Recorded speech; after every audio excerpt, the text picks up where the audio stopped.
Bienvenidos a un nuevo análisis a fondo. En nuestra exploración anterior estuvimos recorriendo un terreno histórico que la verdad fue sumamente intenso. Sí, muy intenso. Trazamos una línea de tiempo bastante frenética. Exacto. Hablamos de esos últimos días de Jesús en la tierra, desde su entrada triunfal en Jerusalén hasta llegar a los eventos tan oscuros de la Pasión. Fue un recorrido fascinante para entender el cuándo y el dónde histórico. Totalmente. Pero hoy, nuestra misión es dar un paso más allá de la historia. Vamos a hacer una especie de pausa teológica. Una muy necesaria, diría yo. Sí. Queremos explorar exactamente qué estaba pasando en el interior de ese evento que terminó partiendo el calendario humano en dos. Específicamente nos vamos a centrar en lo que se conoce como la kénosis del Hijo de Dios. Ajá, un término clave. Tomando en cuenta lo que ya hemos visto hasta ahora sobre cómo, siendo Dios, tomó forma humana, hoy nos enfocaremos en tratar de entender cómo es que se entrega por completo. Y para guiarnos en este inmenso océano de ideas, toda nuestra conversación se basa en un texto monumental. Así es. El libro Cristología, Doctrina de la Persona y Obra de Jesucristo, del teólogo Samuel Pérez Millos. Bueno, vamos a desempacar esto, porque la paradoja que presenta este texto es inmensa y francamente a una le hace dar vueltas la cabeza. Es un choque de conceptos tremendo. Es que estamos hablando del Dios eterno, el arquitecto del universo, que decide encerrarse en la fragilidad de un cuerpo humano. O sea, ¿cómo empezamos siquiera a procesar esa idea sin que el cerebro haga cortocircuito? Es un desafío intelectual y espiritual gigante. Y me parece que Pérez Millos hace un trabajo excepcional al abordarlo desde lo que él llama una cristología del descenso. Cristología del descenso. Me gusta cómo suena eso. Sí, porque para entender todo lo que pasó en esa semana de la Pasión que vimos antes, el autor nos pide que no empecemos la historia desde abajo. ¿A qué te refieres con desde abajo? A que no partimos de la base de, digamos, un hombre histórico muy bueno, o un profeta que por sus grandes obras de alguna manera fue elevado a la categoría de deidad por sus seguidores. Claro, esa es una visión muy común hoy en día. Exacto. Pero el punto de partida del texto es exactamente lo opuesto. Es la divinidad absoluta, el creador eterno, que desciende hacia la humanidad. Establecer esto es crucial para quienes nos escuchan hoy. Porque lo cambia todo. Todo. Sin este fundamento de un Dios que baja, todo el edificio de la fe cristiana simplemente colapsaría. No hay cristianismo sin ese descenso deliberado. Pero ahí es donde surge mi primera gran duda al leer las notas. A ver, si el creador atemporal de repente experimenta el tiempo, si el que diseñó los océanos de pronto siente sed real junto a un pozo, Ajá. o experimenta el cansancio físico, derrama lágrimas saladas y eventualmente muere, ¿cómo es posible que pase por todo eso sin dejar de ser Dios en el proceso? Es una paradoja. Porque la matemática humana nos dice que si a lo infinito le pones límites, pues deja de ser infinito. Esa es la pregunta del millón. Es la misma que ha mantenido despiertos a los teólogos durante siglos. Para resolver esa matemática que mencionas, Pérez Millos nos introduce a un concepto que la Iglesia primitiva definió con muchísimo cuidado. El misterio de la encarnación. Exactamente, o lo que en términos académicos se denomina la unión hipostática. Que suena a un término súper complejo sacado de un manual de física cuántica. Suena intimidante, sí, pero el autor es muy enfático en explicarlo de forma sencilla para evitar malentendidos. No estamos hablando de un híbrido, como si fuera un semidios de la mitología, mitad dios y mitad hombre. Tipo Hércules. Claro, no es eso. Tampoco es una mezcla donde ambas naturalezas se diluyen para crear una tercera cosa distinta. A ver, intentemos aterrizar ese concepto de la unión hipostática. Si no es una mezcla tipo, no sé, café con leche, donde ya no tienes ni café puro ni leche pura, ¿qué es exactamente lo que ocurrió en ese momento de la encarnación? Me gusta esa analogía del café. Para seguir con ella, no hubo ninguna mezcla que diluyera los componentes. Lo que el texto nos explica es que el Dios eterno, la segunda persona de la Trinidad, sumó una naturaleza humana completa y perfecta a su persona divina.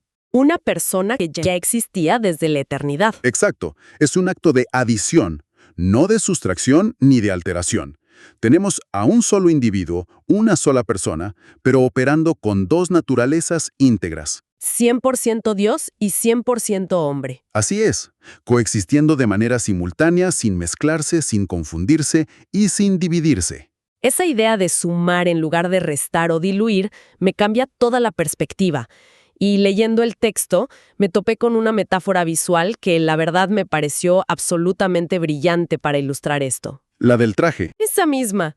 El autor describe que la inmensa e inabarcable gloria divina de Jesús estaba velada, como si estuviera cubierta o escondida por un traje de trabajo. Y ese traje de trabajo era precisamente su humanidad. Es una imagen fenomenal. Imaginemos eso. No es que el Logos divino dejó su esencia guardada en un cofre en el cielo para venir a la tierra. Era el mismo Dios de siempre, pero presentándose en el atuendo austero, cotidiano y limitado de su propia creación. Caminando y llenándose de polvo en los caminos de Galilea. Exactamente. Cubierto por esa ropa de trabajo humano.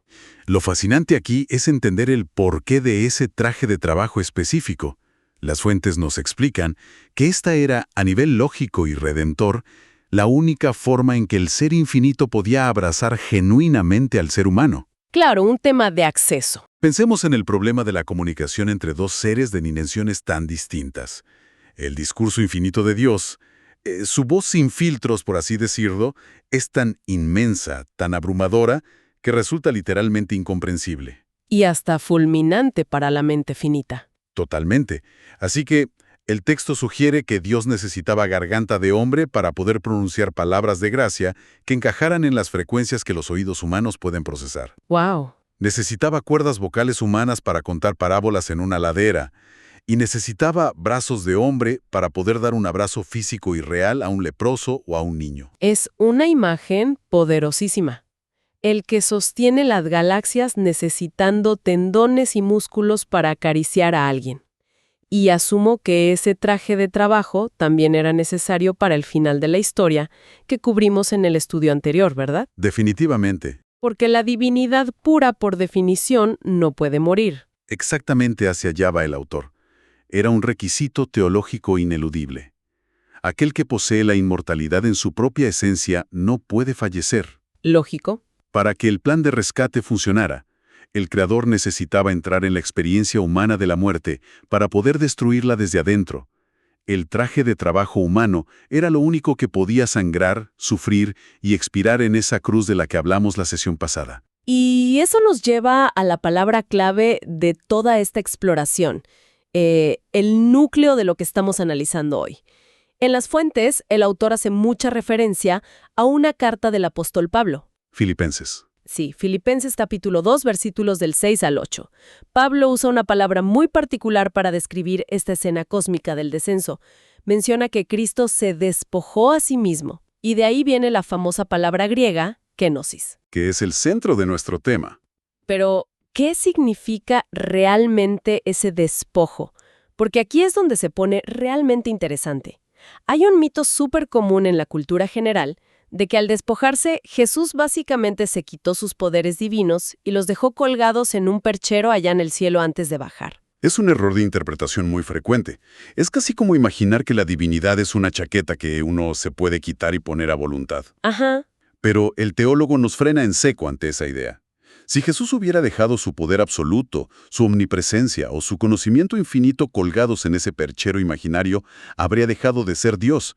Y eso es lo que en teología se llama una imposibilidad ontológica. Imposibilidad ontológica. Suena denso.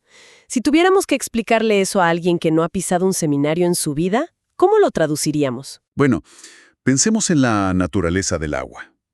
La humedad no es algo que el agua tiene, es lo que el agua es. Claro, no puedes separar el agua de lo mojado. Exacto. Si al agua le quitas la humedad, deja de ser agua. Rompes la definición misma de su existencia. De la misma manera, Dios no tiene omnipotencia. Él es omnipotente. No puede pausar su divinidad ni autoaniquilar su esencia temporalmente. Entiendo. Lo que el autor aclara de forma magistral es que la kenosis, ese anonadamiento o despojo, no fue una pérdida de sus atributos divinos.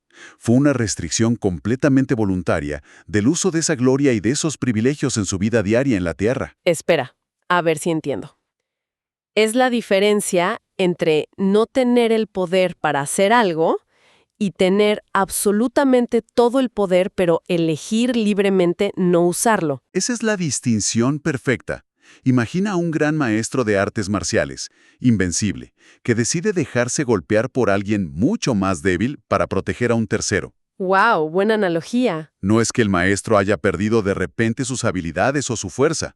Simplemente ha decidido restringir el uso de sus capacidades en ese momento específico. La kenosis es la capacidad incomprensible del infinito supremo de hacerse menos, no en su esencia, sino en su manifestación. Dejar su gloria velada. Tal cual. El texto de Filipenses dice que el Hijo no consideró su igualdad con Dios como un botín, como algo a que aferrarse egoístamente. En un acto de libertad absoluta, decidió ocultar esa majestad deslumbrante bajo el traje de trabajo humano. Me deja pensando muchísimo esa frase, un acto de libertad absoluta.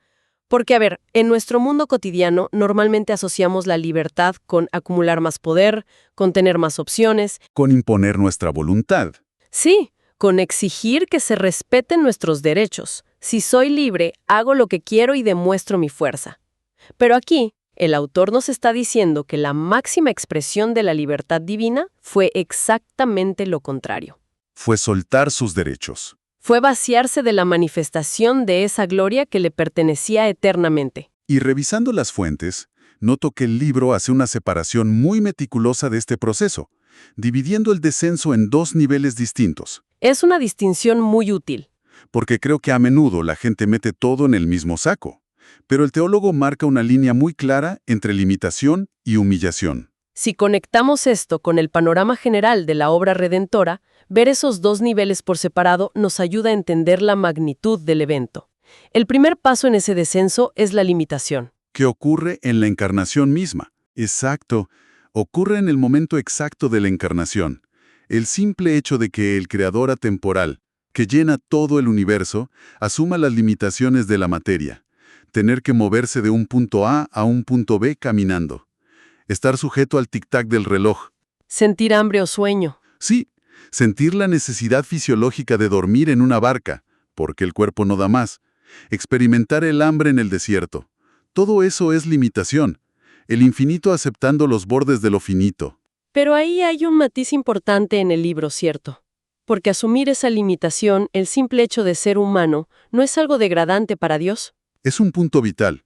El autor subraya que la encarnación en sí misma no fue la humillación total. Dios no se ensucia ni se degrada al hacerse hombre, porque después de todo, la humanidad fue creada por Él, a su imagen. La materia no es mala por sí sola. Exactamente. La materia no es mala por naturaleza. La limitación fue el primer escalón hacia abajo, pero no el fondo. Claro, porque una podría imaginar a Dios haciéndose humano, pero naciendo en el palacio de Roma, siendo el emperador más poderoso de la tierra. Rodeado de lujos. Sí, con ejércitos a su disposición y sin sufrir ninguna carencia material.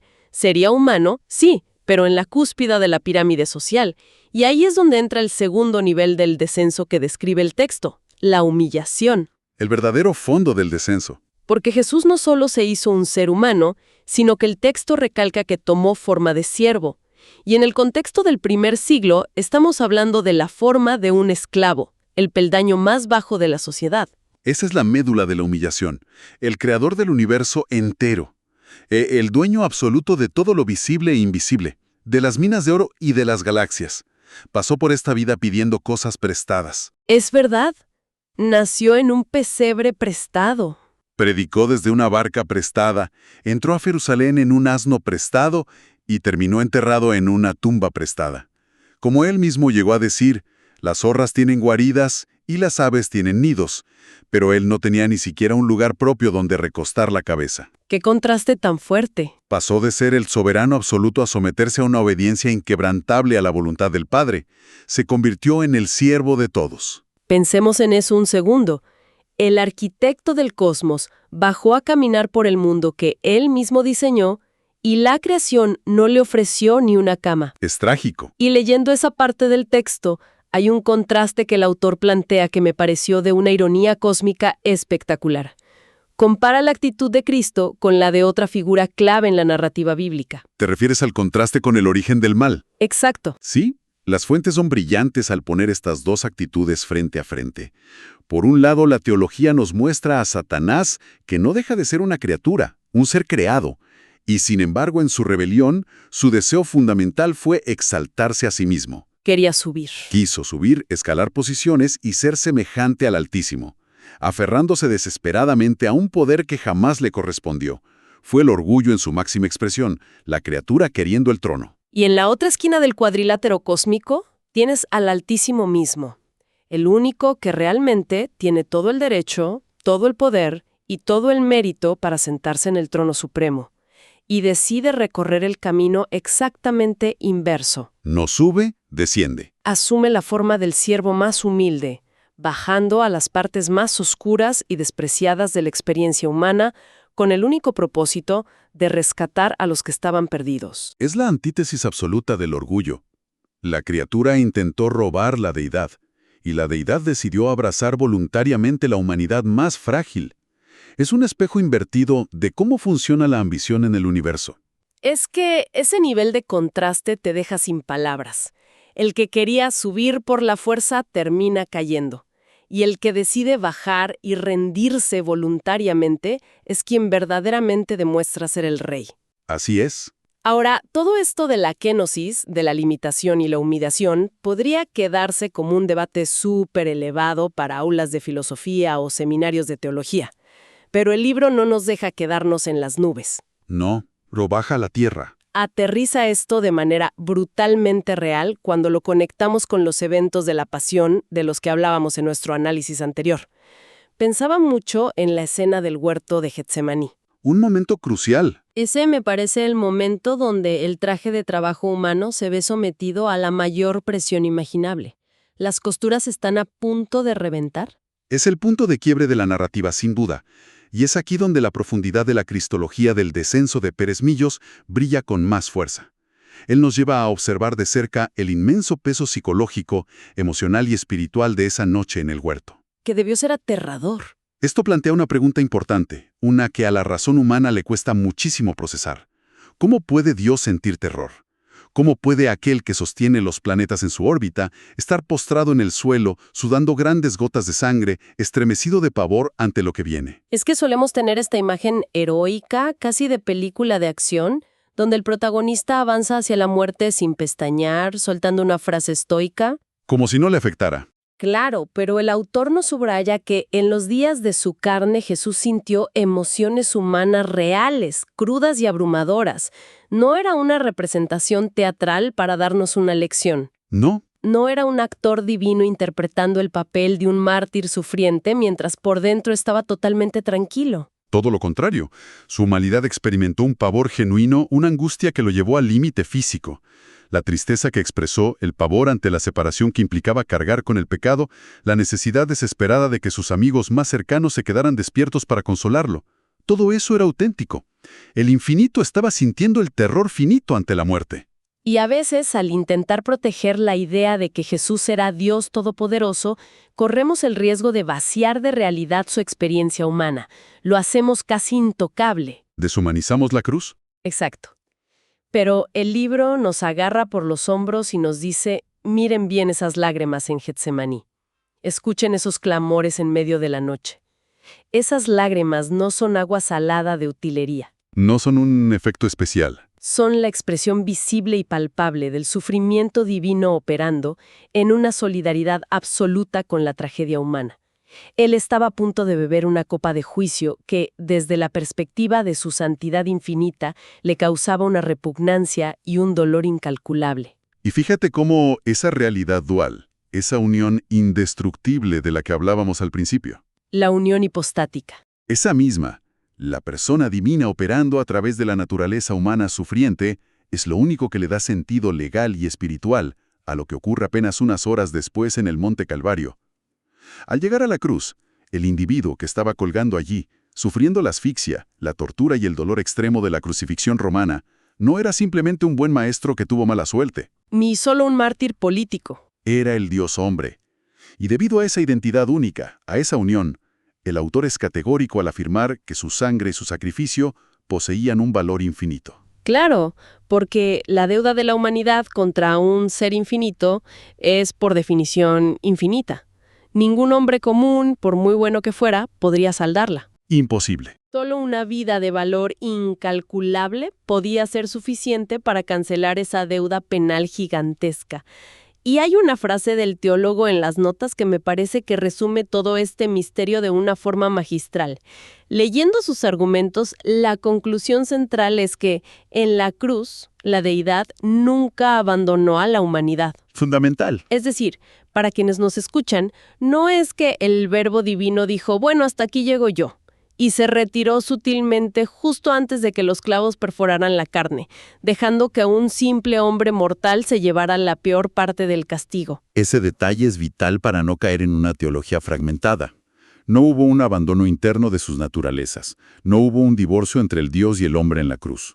Quien experimentó la muerte física, quien expiró en ese madero, fue la persona divina del Hijo actuando a través de su naturaleza humana. Si no, no serviría de nada. Exactamente. Si la deidad se hubiera desconectado en el último milisegundo, el sacrificio habría sido el de una simple criatura. Habría sido un sacrificio finito, limitado y totalmente incapaz de lograr una redención eterna para la humanidad. La kenosis, este vaciamiento y despojo del que venimos hablando, alcanzó su punto más bajo, su humillación más extrema, precisamente allí, en las tinieblas de la cruz. Demostró que no hay límite en el descenso de Dios cuando se trata de ejecutar el rescate que había planeado. Entonces, ¿qué significa todo esto?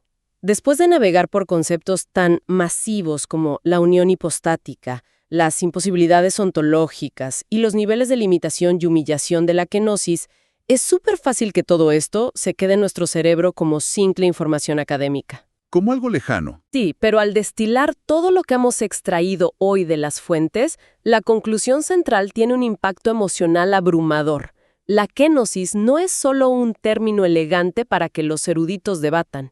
Es, en la práctica, la demostración de empatía más grande, radical y tangible de toda la historia humana. Completamente. Estoy seguro de que la teología, si es verdadera, siempre tiene que aterrizar en el polvo de la realidad humana. Exacto.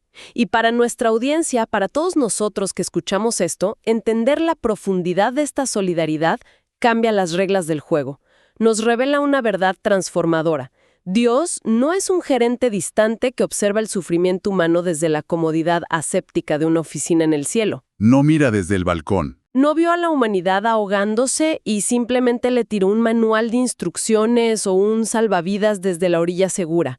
Él se quitó la corona, se puso el traje de trabajo y entró voluntariamente en las aguas turbulentas y heladas. Se limitó a sí mismo para experimentar en carne propia el mismo dolor crudo, la misma traición amarga de un amigo, el mismo abandono y el mismo terror paralizante ante la muerte que enfrentamos todos los días. Es una cercanía absoluta. Si alguien está sufriendo hoy, puede saber con certeza que Dios sabe exactamente por experiencia propia lo que se siente sangrar, llorar y ser quebrantado. Es una solidaridad que, francamente, altera nuestra visión de cómo funciona el universo. Y me gustaría dejar a nuestra audiencia con una última idea para reflexionar a solas. Algo que surge al analizar el impacto de este descenso. Adelante. Todo esto nos hace pensar en cómo solemos leer y medir la historia humana. Cuando estudiamos el pasado, siempre nos enfocamos en los imperios que conquistaron por la fuerza bruta, la implacable maquinaria militar de Roma, las conquistas de Alejandro Magno, los grandes dictadores que sometieron naciones enteras. Asociamos el impacto histórico con la imposición del poder desde arriba. Siempre vemos la grandeza en la fuerza. Pero resulta que el evento singular que literalmente partió el calendario humano en dos, el momento que definió un antes y un después para nuestra civilización, no fue una gran conquista militar, ni una demostración de fuerza aplastante. Fue un acto de vulnerabilidad extrema, de rendición absoluta y servicio humilde. ¡Wow! Nos hace preguntarnos, ¿será que el vaciamiento voluntario, esa profunda vulnerabilidad a favor del otro, tiene un impacto histórico y transformador mucho más duradero que todo el poder coercitivo del mundo? Es algo que desafía por completo nuestra brújula sobre lo que realmente cambia el mundo. ¡Qué tremendo pensamiento para cerrar! Es una invitación a replantearnos no solo nuestra teología, sino nuestra forma de entender la influencia, el poder y nuestra propia historia. ¿Será que la debilidad voluntaria es el arma más poderosa del universo? Con esa idea revolucionaria resonando, despedimos este análisis a fondo. Esperamos que este recorrido profundo por los misterios de la kénosis haya iluminado perspectivas nuevas y haya dejado muchísimo material para seguir masticando. Mantengan esa curiosidad siempre despierta, sigan haciendo las preguntas difíciles y nos encontramos en nuestra próxima exploración para seguir desempacando conocimiento juntos. Hasta la próxima.